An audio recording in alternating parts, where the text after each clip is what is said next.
próxima vitamina que a gente estuda é a vitamina B8, mas ela é famosamente conhecida como biotina.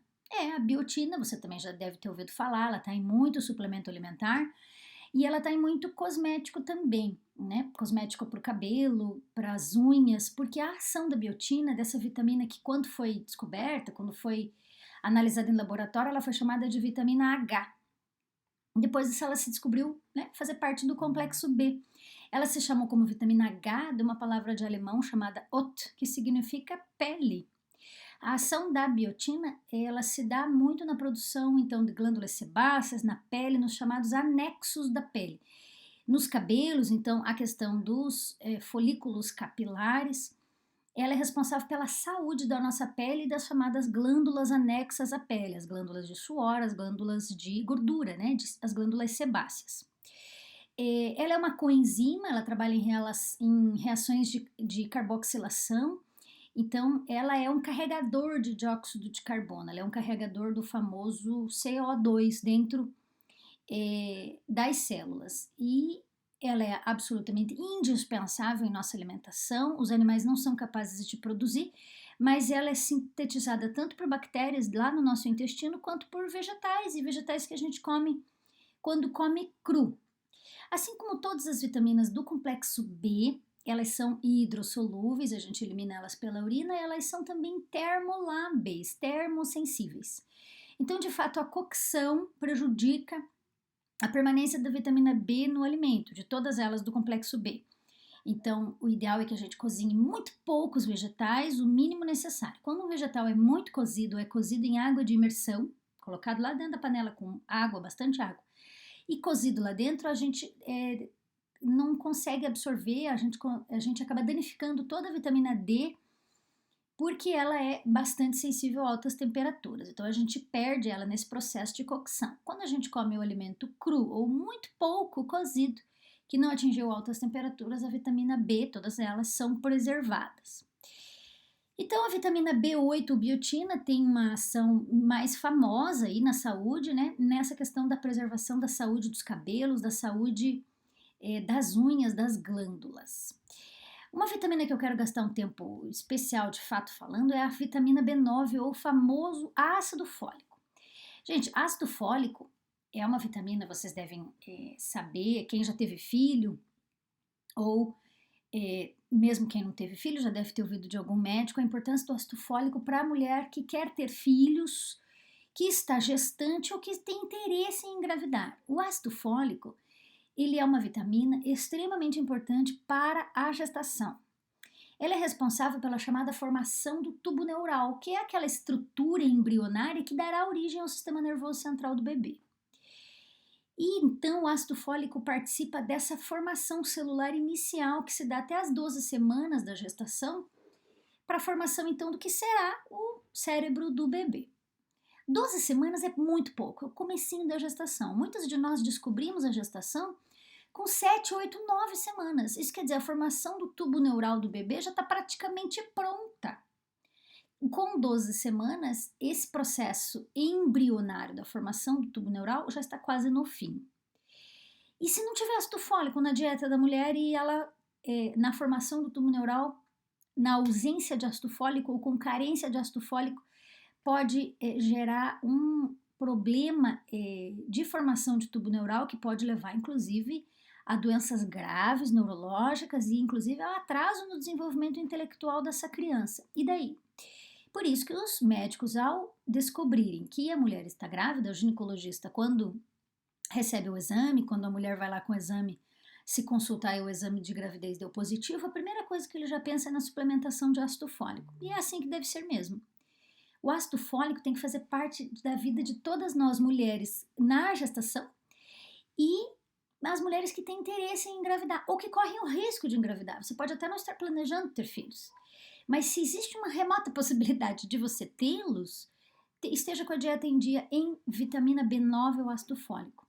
Porque se você, mesmo sem desejar ficar grávida, terá garantido o desenvolvimento neurológico do bebê.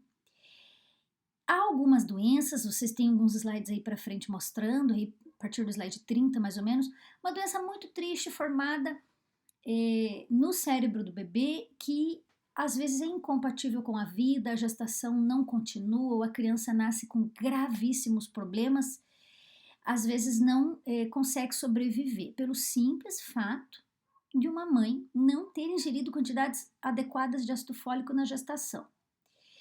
Por isso que todos os médicos, sem muito perguntar, acabam suplementando com esses suplementos típicos de gravidez, que também tem ferro, claro, mas que tem ácido fólico para impedir que uma carência nutricional gere uma doença tão grave.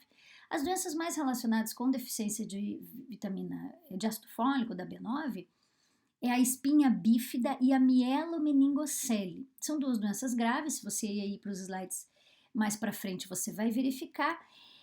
É uma doença que pode até ser corrigida com cirurgia, mas quando ela é muito grave, fica muito difícil o desenvolvimento normal da criança. A criança fica bastante comprometida, muitas delas jamais vão chegar a caminhar, se tornam deficientes físicas desde o nascimento e um comprometimento neurológico grande.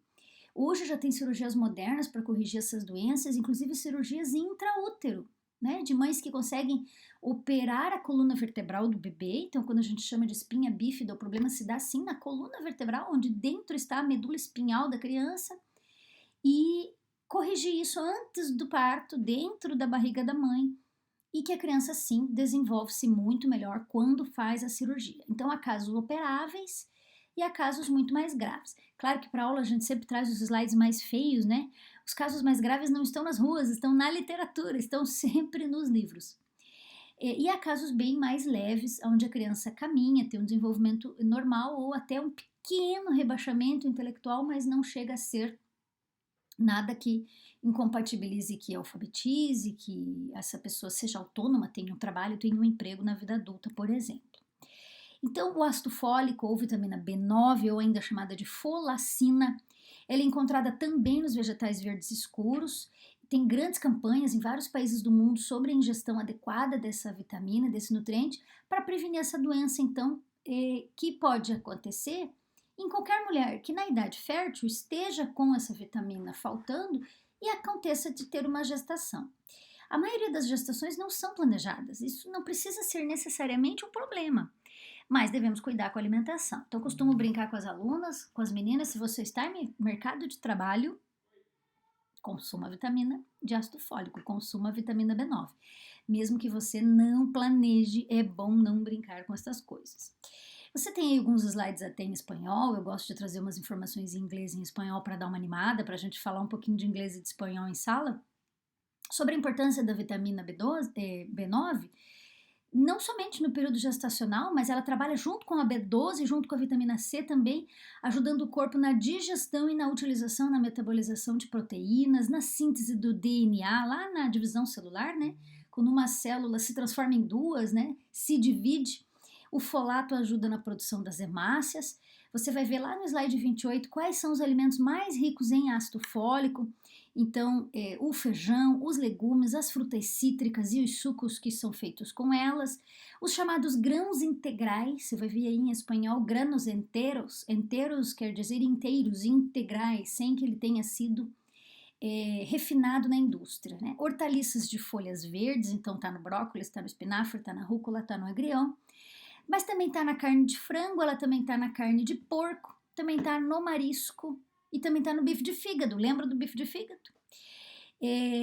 Também está nos cogumelos, ele está em vários alimentos, o que é bom, está muito espalhado na natureza. Lembra lá, uma vitamina hidrossolúvel, portanto a gente elimina na urina diariamente. A alimentação dessa vitamina tem que ser sempre presente.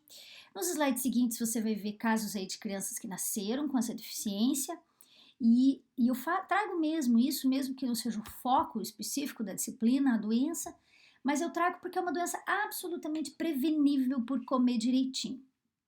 A deficiência de vitamina B9 ou de ácido fólico é a única maneira de contrair essa doença? Não.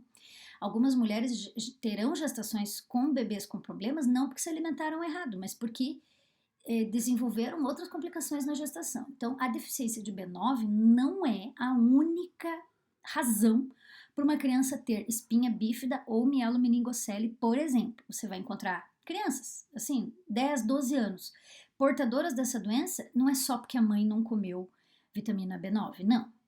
porque houve outro tipo de malformação fetal no período gestacional. Última vitamina do complexo B que eu quero falar é a vitamina B12, é a chamada cobalamina ou cianocobalamina. A B12 também tem uma história bastante parecida com as outras do complexo B, mas ela tem um detalhe absolutamente especial. Se eu tivesse aí na tua frente agora, ia fazer você repetir comigo. A vitamina B12 é produzida por micro-organismos dentro do intestino. E para isso, os micro-organismos precisam de proteína de origem animal, certo? Então, as bactérias produzem, não sou eu que produzo. Porém, para que elas produzam, elas precisam que na dieta contenha alimentos de origem animal. E quem não come alimentos de origem animal tem que suplementar essa vitamina. E quem não come alimentos de origem animal, o vegano restrito sabe disso. Quem é vegetariano tem acesso a essa vitamina? Tem sim, porque ela também está presente nos ovos, também está presente no leite e no queijo. Então quem é vegetariano ou que simplesmente evita carne vermelha, mas come peixe de vez em quando, ou quem não come carne, mas toma leite, come sorvete, tem acesso a leite ou a queijo ou a ovo, tem sim acesso a B12, tem acesso a cobalamina. Só tem necessidade de cuidar com os índices de B12 quem é vegano restrito. Aquele que não come nem mel porque é de origem animal. Todas as pessoas que são veganos restritos terão essa deficiência, praticamente todas, mas é uma deficiência difícil de acontecer. Então, os índices têm que ser avaliados anualmente para saber se o indivíduo precisa de suplementação. E o vegano é um cara organizado, o vegano não se decidiu ser vegano por moda, não, existe uma ideologia muito linda em torno disso. E ele sabe da necessidade de fazer exames de 6 em 6 meses, talvez até mais vezes ao ano, para cuidar dos índices de B12.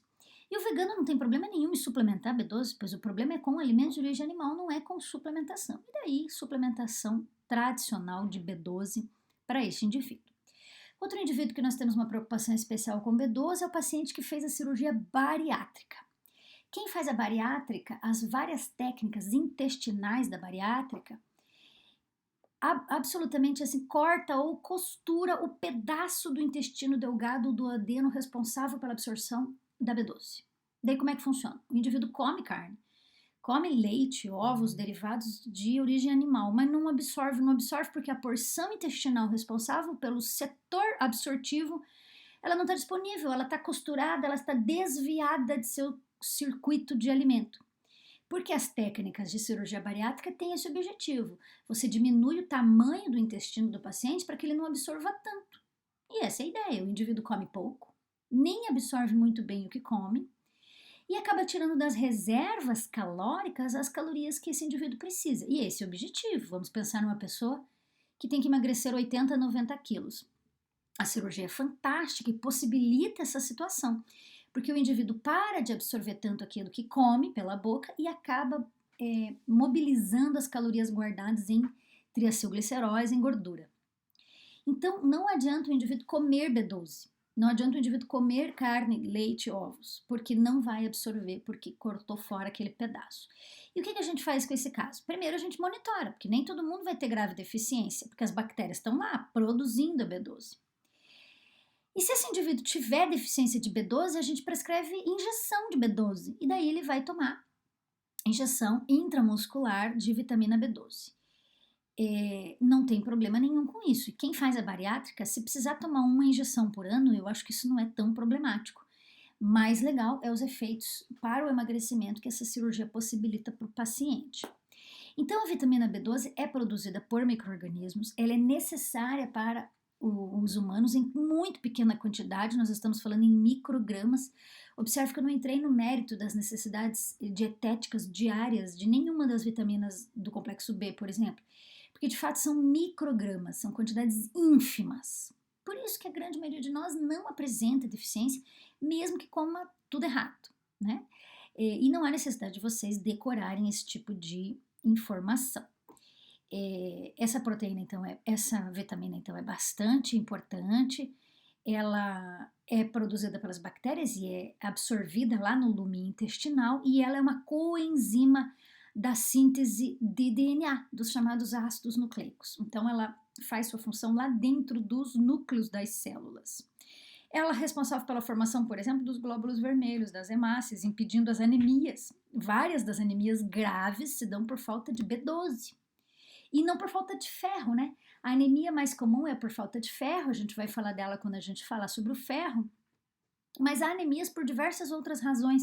Uma delas é a deficiência de B12, que na sua ausência, ela não consegue produzir glóbulos vermelhos, hemácias nas quantidades adequadas.